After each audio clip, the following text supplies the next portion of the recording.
माननीय मुख्यमंत्र्यांनी उदय वडेट्टीवारजी आणि सर्वांना विनंती केली की राज्याची पूर परिस्थितीचा विचार करून आणि कोर्टामध्ये आता 5 तारखेला ज्या केसेस टाकल्या ओबीसी समाजाच्या काही व्यक्तींनी की हा GR चुकीचा आहे किंवा हा जो GR काढला तो 2 सप्टेंबरचा तो चुकीचा GR आहे, त्यावर काही कोर्ट केस केलेले आहे हायकोर्टमध्ये, त्याचीही 5 तारखेला सुनावणी आहे।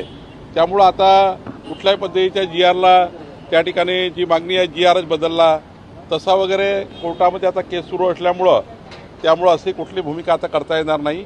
परंतु हे मात्र दक्षता घेता येईल, कोणतेही चुकीचे प्रमाणपत्र निघणार नाही। पण 10 तारखेचा मोर्चा जो ओबीसी संघटनांनी कॉल केला आहे तो मोर्चा मात्र परत घ्यावा, राज्याची पूर परिस्थितीचा विचार करून हा मोर्चा परत घ्यावा अशी विनंती माननीय मुख्यमंत्री महोदयांनी विजय वडेट्टीवार आणि सर्व शिष्टमंडळाला केली आहे।